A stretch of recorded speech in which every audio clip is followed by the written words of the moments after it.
Começo, claro, gostaria de começar por um lado, agradecendo, obviamente, o convite do Nuno e da Joana para participar de um evento em Lisboa, mesmo se hoje estou fisicamente na Escola Francesa de Roma, na Praça Navona, e estou, por enquanto, em modo remoto, mas, em todo caso, espero que seja só o começo de uma série de colaborações, espero poder retribuir o convite, realmente vamos tentar que seja pessoalmente um dia para vir falar você, Nuno, para os meus alunos em Mulhouse ou Estrasburgo, na Alsácia, aqui na França. Por outro lado, como já falaram, a minha fala de hoje começa, né, corresponde a um trabalho feito em colaboração com a minha colega Ariana Espósito, que é professora de arqueologia grega na Universidade de Borgonha. Esse trabalho foi publicado, como a Joana citou, justamente em 2021. Na Etruscan and Italic Studies, vocês têm aí o link. Infelizmente, como eles cobram para poder deixar, para poder ler, por enquanto está bloqueado, assim, né? A não ser que tenha acesso pelos canais, né, outros, não sei as coisas. Mas, bom, de toda maneira, ele existe e posso depois distribuir se for o caso, se for necessário. Um outro trabalho meu foi também publicado, né, relativo principalmente aos pesos de tear, em 2022, aí numa coletânea de livros publicados na Itália, e aí bem especificamente sobre os pesos de tear encontrados nas escavações de Poseidon Péstumo, das quais eu participo desde já há um tempo. Eu vou fazer uma menção mais para frente. Podemos começar, então, eu acho que a gente podia começar com algumas questões. As questões que levaram, né, o início justamente do trabalho foi assim, o que a cultura material, ou seja, a arqueologia, pode ensinar aos historiadores e aos arqueólogos que buscam uma melhor compreensão do papel do gênero na construção das sociedades do passado. Como? Em que medida os artefatos, então os objetos, contribuem para a construção de identidades de gênero? Em primeiro lugar, eu acredito que a gente precisa distinguir três aspectos da questão, quais sejam sexo, gênero e sexualidade. Esse último, sexualidade, é absolutamente impossível de determinar com base na cultura material, né? As fontes escritas, talvez, em parte, mas... Né? Então, nós vamos nos concentrar nos outros dois. Os objetos estão relacionados, então, ao gênero, em primeiro lugar, por causa do indivíduo que possui e que usa esses objetos, mas também em relação ao seu significado e à circulação, que seguem uma lógica que pode ser ligada ao gênero. Então, os objetos têm, assim, uma função que é simbólica e veiculam reações de gênero. No entanto, essa função e a sua ocorrência derivam de diferentes usos e diferentes origens, diferentes tipos de aquisição, posse, produção, transformação ou doação levam a configurações diferentes. Em qualquer tentativa de fornecer uma visão geral das sociedades antigas, então os dados arqueológicos podem oferecer, a meu senso, pistas valiosas e apontar tendências, mas não, mas que são inerentemente tendenciosas. Então, que é um problema, assim, são os diferentes níveis de seleção e que a gente tem que estar muito, muito atento a isso. Esse é o básico da minha fala hoje, é justamente se concentrar sobre os níveis de seleção dos objetos. Um primeiro nível de seleção está na própria origem, por exemplo, dos bens funerários colocados no contexto funerário, né, dentro de uma tumba. Em segundo lugar, toda interpretação depende das escolhas metodológicas do pesquisador, de nós, né? Inevitavelmente influenciadas pela aplicação de categorias mentais modernas, contemporâneas. Nesse sentido, então, as interpretações tradicionais relegam as mulheres a uma posição marginal, limitada principalmente ao universo doméstico e à esfera familiar, o que justamente é o nosso objeto de questionamento. Como, obviamente, é impossível tratar dessas questões de uma maneira completa em 45 minutos, que eu entendi bem, se é mais ou menos isso, não, o tempo de fala, o meu objetivo aqui é, em primeiro lugar, apresentar uma primeira discussão de caráter metodológico. E, em seguida, analisar mais especificamente um tipo de material, que são os pesos de tear. Um estudo de caso que nos permite, então, interpretar os objetos simples do cotidiano de forma a abordar a presunção do trabalho têxtil como uma atitude eminentemente feminina. Então, vamos começar pela essa parte mais metodológica. As necrópolis constituem, com certeza, o contexto mais conhecido e talvez o único contexto arqueológico confiável para esse tipo de estudo. Como num livro escrito numa língua estrangeira, é preciso aprender e aprender a decifrar o conteúdo, que ele próprio é produto de uma linguagem mais articulada. Os objetos são, de fato, portadores de significados díspares. Podem ser marcadores de status, que devem ser reconhecidos e decodificados. Na narrativa veiculada pela cultura material, então, podemos identificar não só a representação dos dois gêneros, convencionalmente opostos, mas também elaborações que podem dizer respeito a faixas etárias ou outras diferenciações sociais e culturais. O gênero, nesse sentido, então, é, por definição, multidimensional. Numa abordagem mais tradicional, aquela que a gente conhece, a evidência arqueológica é considerada uma representação precisa e direta das relações sociais entre os indivíduos na sua vida cotidiana, como se o contexto funerário pudesse automaticamente tornar visível a imagem dessas pessoas quando vivas. Basicamente, a visão tradicional que a gente tinha até pouco tempo atrás, quando a gente acha um tipo de objeto numa tumba, eu acredito que isso seja refleto do que era na sociedade dos vivos. Ora, vários casos mostram claramente uma grande ambiguidade dessas situações realmente encontradas. A deposição, por exemplo, de espelhos, estrigilos, na Atenas do final do século V antes de Cristo, tanto em túmulos masculinos quanto femininos, é um exemplo excelente desse tipo de coisa. Como é que você pode explicar o mesmo tipo de objeto tanto em tumbas masculinos como femininos? Talvez pelo surgimento de novos valores culturais e sociais intimamente relacionados a um estilo de vida urbano que tendeu a, então, ofuscar uma diferenciação básica ou mecânica homens e mulheres. Então, assim, se hoje se constata a associação quase sistemática da espada, por exemplo, ou armas em geral, com o domínio masculino e de adornos, né, bijuterias, de todos os modos, com o domínio feminino, é porque etnólogos, antropólogos e arqueólogos hoje têm demonstrado a natureza polissêmica desses objetos. Então, a gente não pode mais fazer essa identificação automática. Essa polissemia, então, dos objetos funerários, em particular, adquire uma camada acrescida de complexidade se tomarmos em conta o valor simbólico do mundo dos vivos. A presença, então, de uma espada ou de armas em geral pode, claro, marcar a masculinidade, mas pode também significar o prestígio de uma certa linhagem, de uma certa família, de uma certa posição social. Os ornamentos são frequentemente encontrados em túmulos de mulheres, mas também podem caracterizar enterros masculinos para mostrar a riqueza e o poder dos defuntos, ou até mesmo as suas conexões comerciais, quando os objetos vêm de outros lugares. Também não podemos excluir a possibilidade de transmissão de símbolos aristocráticos através de uma mulher, e não só através da descendência masculina. Alguns enterros femininos devem ser, então, considerados como tendo o mesmo nível de importância que os masculinos.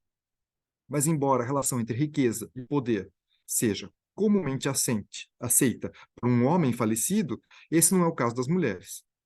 Nesse sentido, o enterro da senhora de Vix, né, da Borgonha, por exemplo, é que dentre os objetos tem essa enorme cratera em bronze de produção grega encontrada no alto vale do Rhône, na França ilustra, então, todos os desafios inerentes à reflexão sobre o gênero, o status social e poder, com base apenas nos dados arqueológicos. Então, esses automatismos interpretativos antigos, né, armas para os homens, adornos para as mulheres, então podem distorcer a leitura sociológica, simbólica e ritual dos bens, por exemplo, funerários, que, ao que parece, muitas vezes podem ser caracterizados por inversões, modificações ou contradições a esse parâmetro um pouco estático e sistemático, de situações, então, reais ou cotidianos do falecido ou da sociedade dos vivos. É um processo, então, ainda mais complexo pela participação de indivíduos nos funerais, muitas vezes com papéis distintos e não facilmente discerníveis pela arqueologia. Por exemplo, os parentes podem colocar oferendas ou ferramentas ou instrumentos que foram usados durante o ritual funerário e não têm ligação nenhuma diretamente com o falecido, com o defunto. Na ausência de elementos que completassem ou invalidassem a interpretação, esses atributos poderiam, então, ser compreendidos como tendo relação direta com o falecido, o que altera a reconstrução real da individualidade do defunto. O mesmo tipo de erro pode acontecer no caso de enterros com forte conotação ideológica, para indivíduos da elite, por exemplo, em relação ao seu status, mas também à sua origem étnica, familiar ou cultural. O status pode, então, prevalecer, do ponto de vista fenomenológico, sobre a identidade sexual, né, ou mesmo sobre a idade. É o caso das sepulturas de príncipes ou principescos, de modo geral, de crianças ou mulheres, como a mulher de Vix, por exemplo. Muitas vezes associados por parentesco ou vínculo matrimonial aos atributos masculinos ligados ao exercício de poder. A pesquisa atual, então, sublinha que o gênero e outros tipos de distinção sociais são interligados. Portanto, os objetos que constituem os bens funerários, o tratamento do defunto e o túmulo são todos sinais que expressam, metaforicamente, a relação entre o mundo dos defuntos e a dita cidade dos vivos.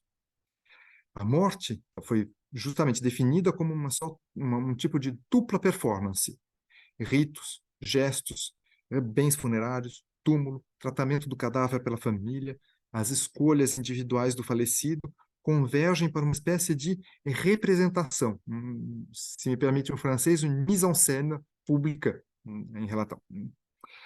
É o resultado de uma negociação de valores próprios da cultura do defunto e de suas afiliações familiares e sociais. Então, há uma performance funerária que pode, então, legitimar novos comportamentos, aderir a práticas convencionais ou afastar-se delas. Esse processo, então, faz com que os objetos se tornem atores e testemunhas em cada etapa do ritual funerário. Dentre as inversões ou modificações, e mesmo as contradições da situação real e cotidiana do defunto, temos, por exemplo, uma criança que pode ser representada como adulta, ou uma idosa como jovem esposa.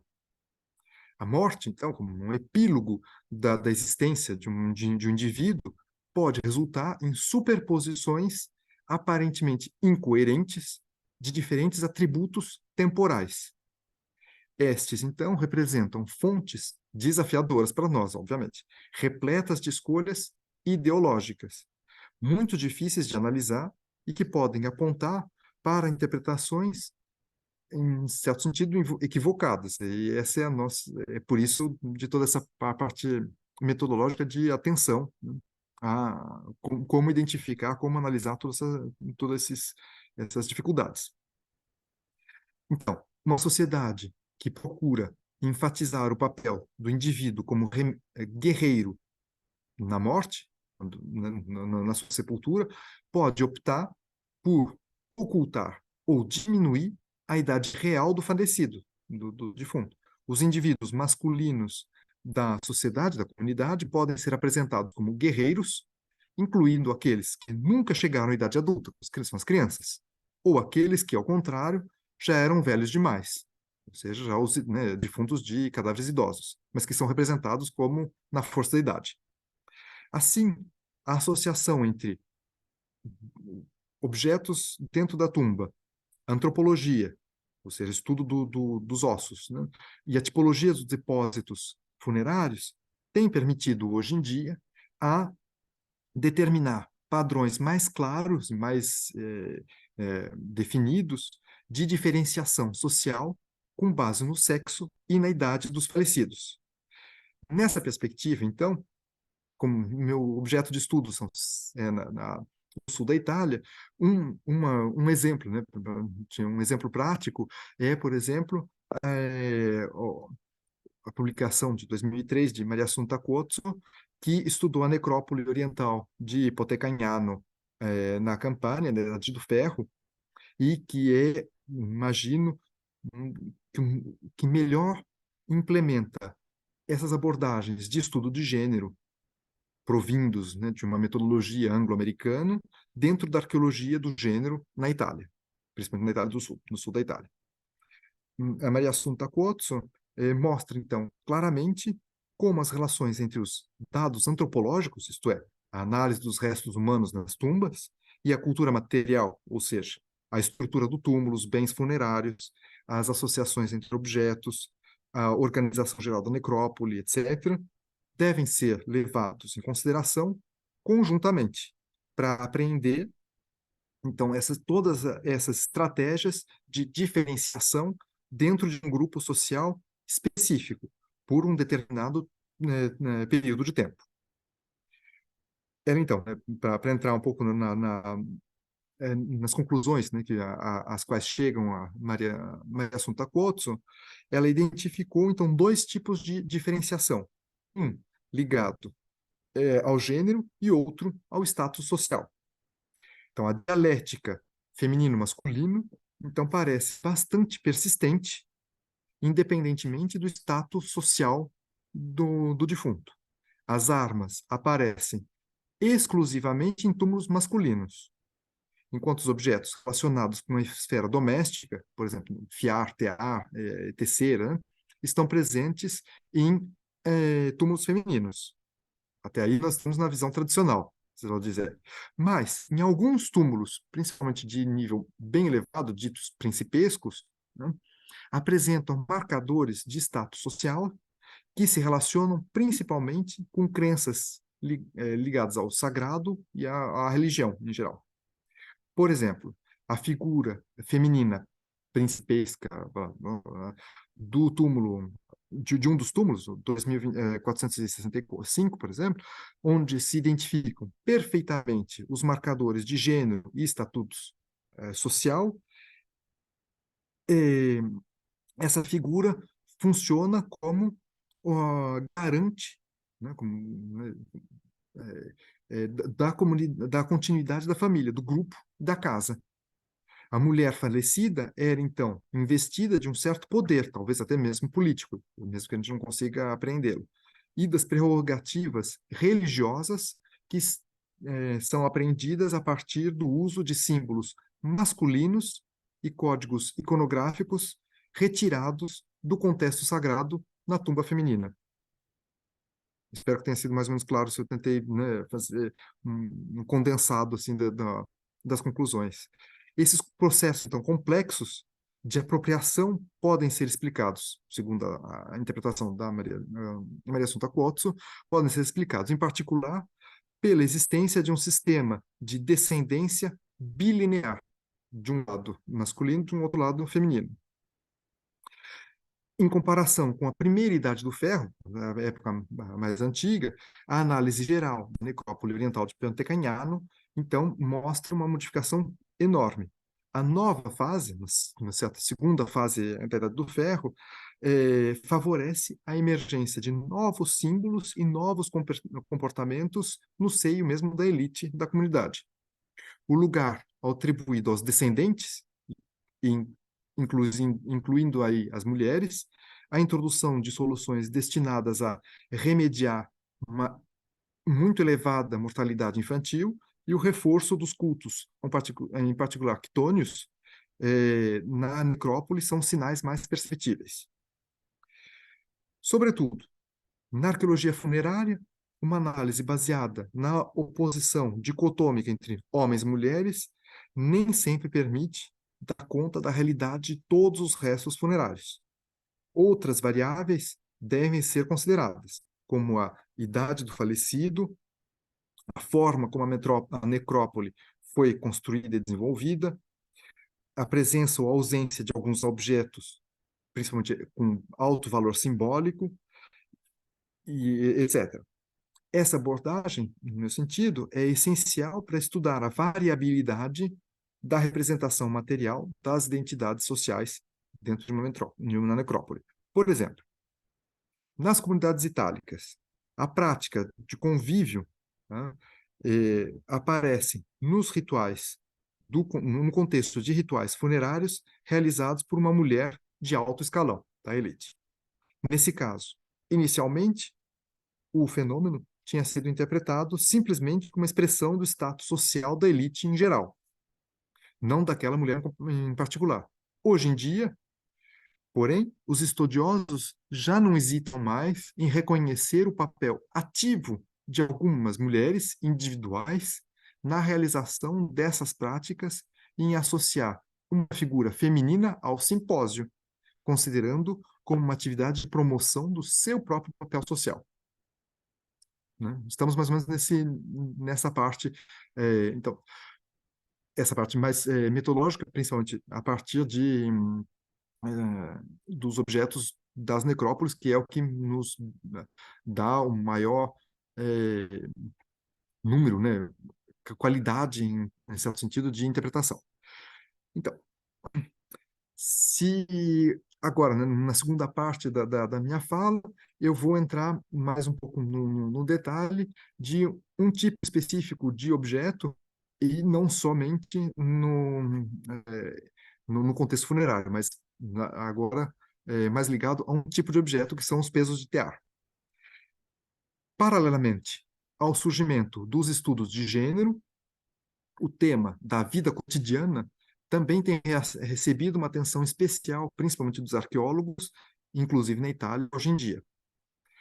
Na análise cuidadosa dos contextos, principalmente funerários, como sempre, o principal avanço da pesquisa atual diz respeito aos estudos das atividades artesanais cotidianas, em particular, e aí é que eu entro o meu estudo de caso, o artesanato têxtil, que é um campo importante da arqueologia.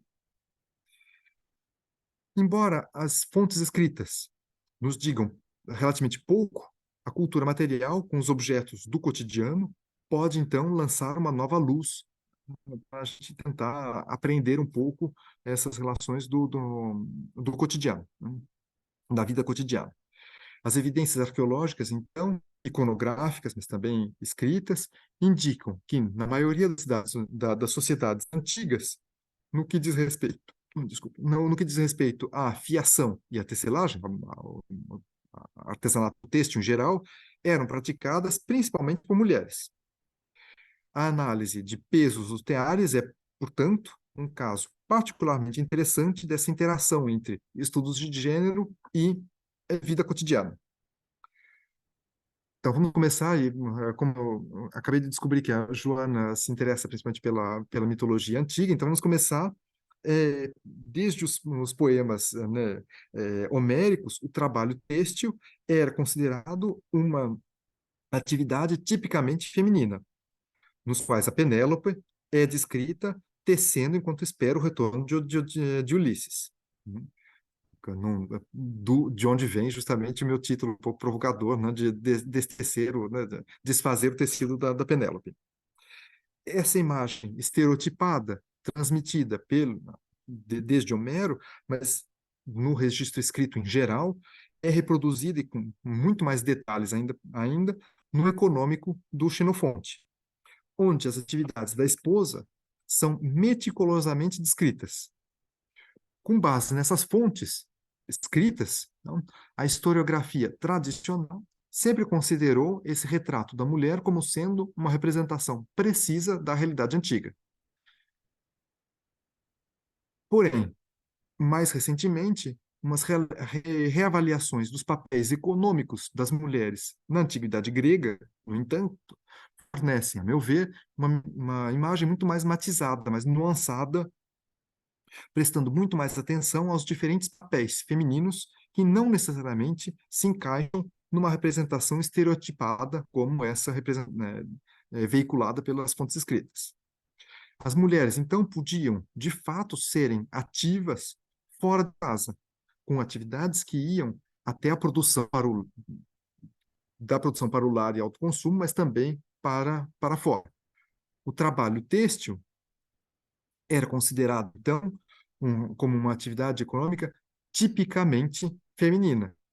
Então, é de lá que eu acho interessante questionar esse tipo de é, é, pressuposto já, né, dado pela tradição escrita. O papel, então, das mulheres na produção têxtil como trabalhadoras foi bastante ilustrado, inclusive, na iconografia e expresso, inclusive, na deposição de ferramentas de fiação e tecelagem nos enterros. No entanto, até agora, pouco foi, eh, pouca ênfase foi colocada nas implicações econômicas dessa realidade. Além disso, então, os estudiosos agora acredito que estejam reconhecendo um pouco melhor, com mais clareza, que na cadeia de produção do artesanato têxtil, várias etapas eram necessariamente, eram também, desculpa, né, e principalmente realizadas por homens, sem falar, obviamente, na produção das matérias-primas, do linho, cânhamo, possivelmente a seda, e principalmente, obviamente, na criação de ovelhas para a produção da lã. Ainda assim, as duas atividades essenciais da fiação e tecelagem eram certamente realizadas por mulheres, mas talvez não só elas. Segundo as fontes disponíveis, em alguns casos, lá, falando sobre com alguns especialistas do mundo romano, então, segundo Juvenal, por exemplo, ele escreve que o trabalho têxtil era inadequado para os homens. Talvez. Né? No que diz respeito à tecelagem, a pesquisa, então, pode ser enriquecida por um debate, inclusive ligado ao testemunho escrito, principalmente em relação à menção de um termo específico, que é o tassalurgoi, que é atestado por uma série de inscrições áticas em longas listas escritas no final de julgamentos por deserção, né, de que a apostasia azul, que opunha os libertos aos seus amigos, aos seus antigos senhores. O debate, então, acadêmico se concentra né, em relação ao léxico, né, aos termos, se concentra em saber se é possível ver nesses Tassaliurgoi, desculpe, como sendo mulheres que trabalhavam a lã em uma produção voltada para o comércio. Em outras palavras, mulheres produzindo tecidos destinados não só ao autoconsumo ou à produção doméstica, mas para o mercado. A atividade da tecelagem, então, envolve várias categorias de trabalho feminino, desde mulheres de alto nível, que poderiam produzir para o autoconsumo, até oficinas, ateliês, né, que poderiam empregar escravas ou mesmo emancipadas, alforriadas, não importa, ou homens produzindo para o mercado. Os pesos dos teares, então, podem ser as únicas fontes materiais restantes do processo todo de tecelagem, de fiação e tecelagem.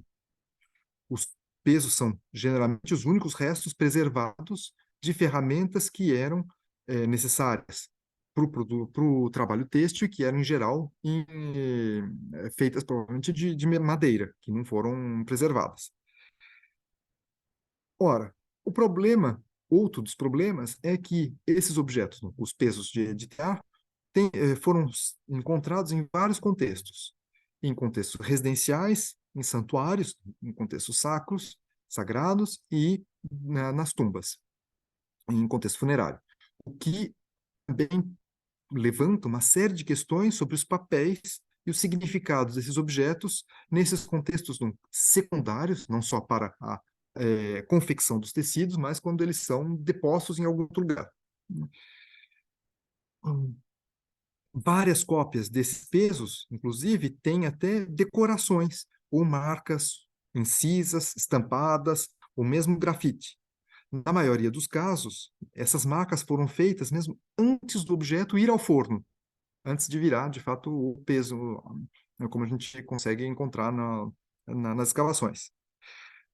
Além, então, das funções que essas marcas podem ter tido no processo da fabricação mesmo do tecido, podem ser propostas utilizações secundárias. E isso foi já, né, começou a ser estudado desde a época, desde da década de 70, em particular por Pauline Mingazzini, no que diz respeito aos contextos na Itália, que propôs algumas hipóteses, dentre as quais duas mais importantes, assim, sobre esses papéis secundários dos pesos teares.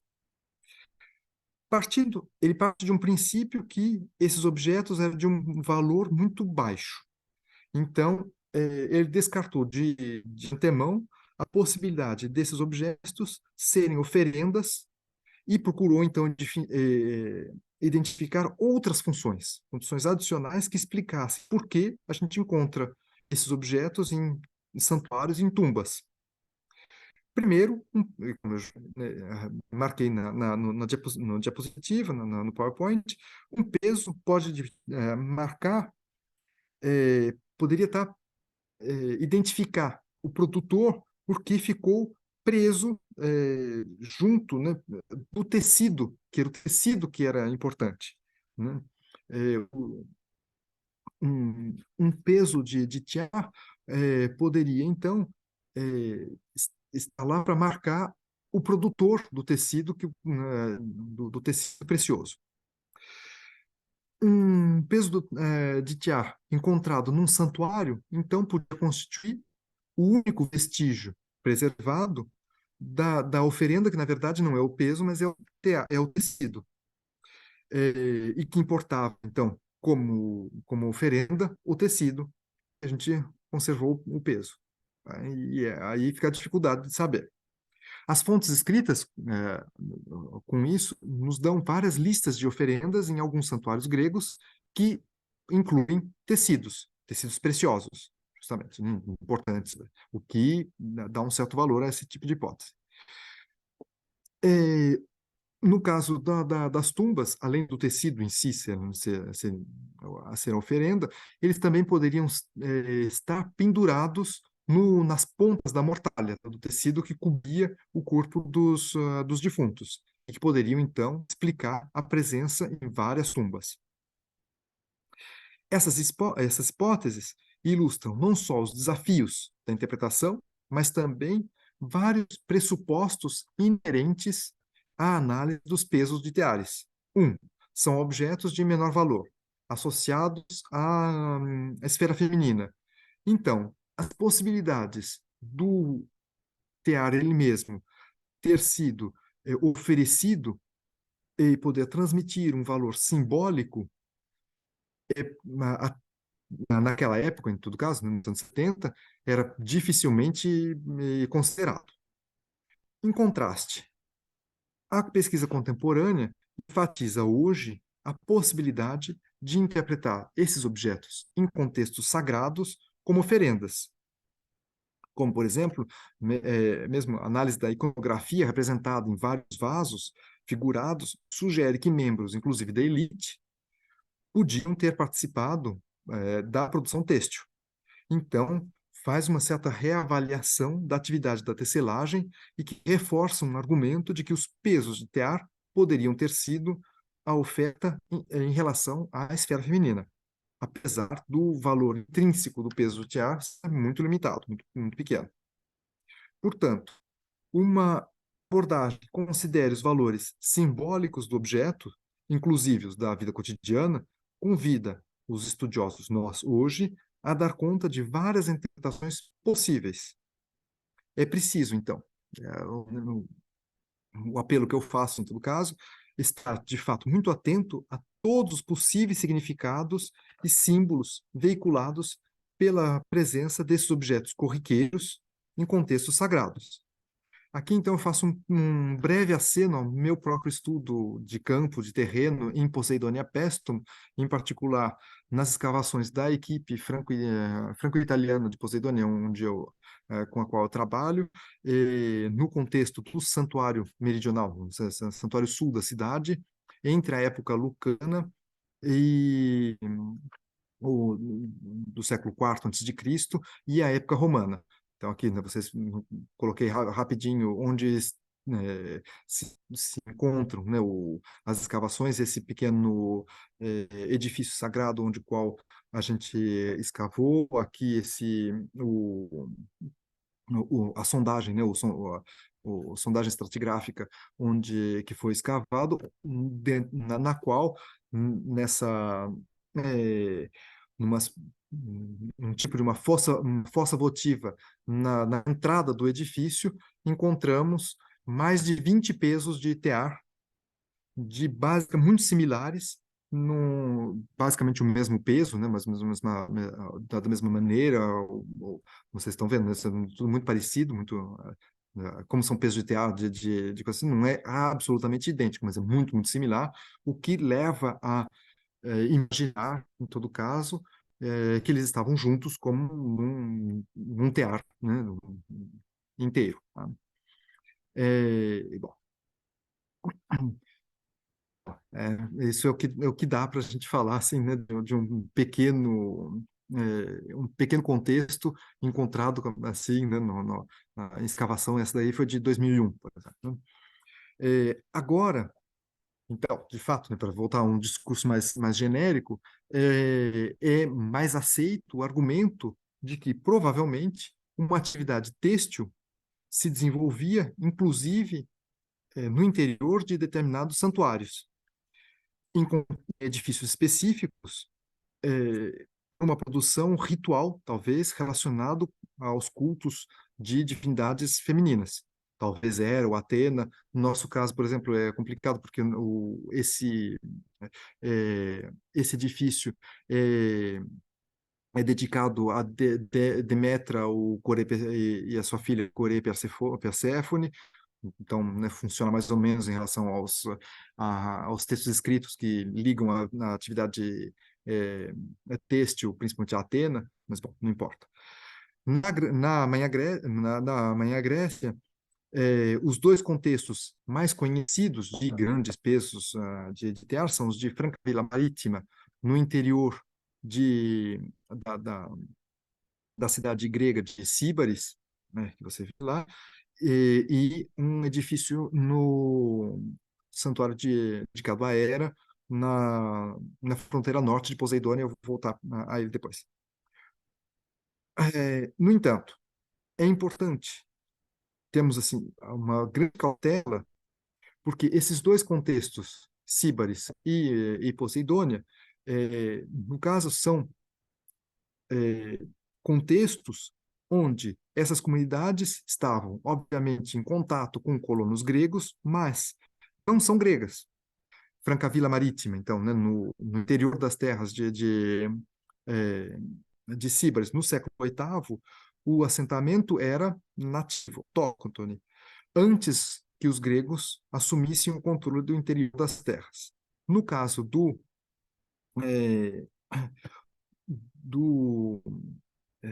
santuário dedicado à Hera na foz do rio Sele, do Sílaris, nome antigo, a cidade no século IV, um exemplo era o século VIII, o outro no século IV. No século IV, a cidade de Poseidônia estava sob a hegemonia dos lucanos, uma população itálica de origem samnita.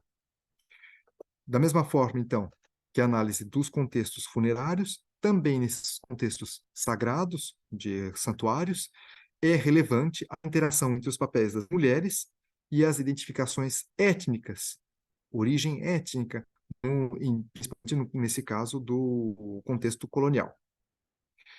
Em 1958, em particular, na foz, então, do Herá e do Celi, a pesquisa e as escavações da Paula Zancani Montuoro descobriu esse edifício quadrado, medindo basicamente 12 metros de cada lado, e dentro dele, dentre os quais não, essa estátua de mármore importante da deusa Hera, como diversos fragmentos de material votivo que, além dos numerosos pesos de tear, ela encontrou mais de 300 nesse pequeno edifício quadrado.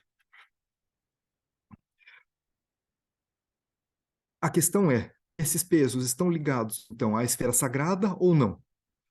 A forma quadrada do edifício, a orientação em direção ao sul, uma entradinha pequena, não levam a crer a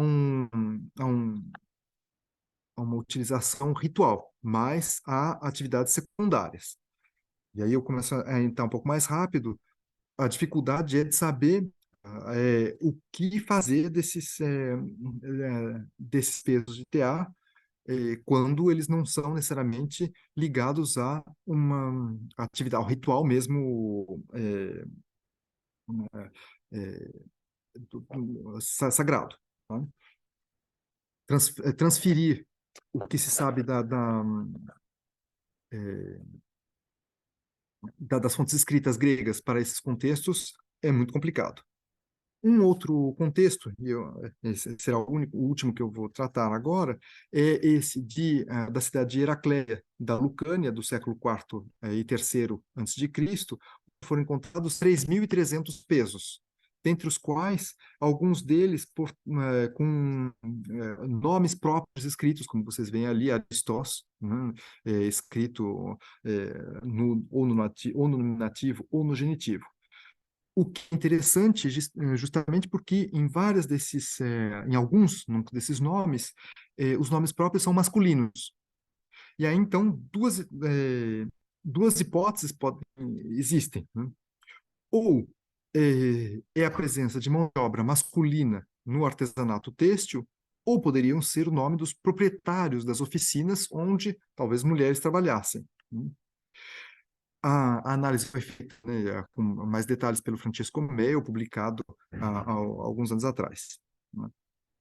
O importante é justamente ter em mente essa, esses múltiplos usos dos pesos utilitários e a dificuldade, inclusive, de se identificar se, inclusive, essas fontes inscritas com nomes masculinos, o que isso daí quer dizer, né?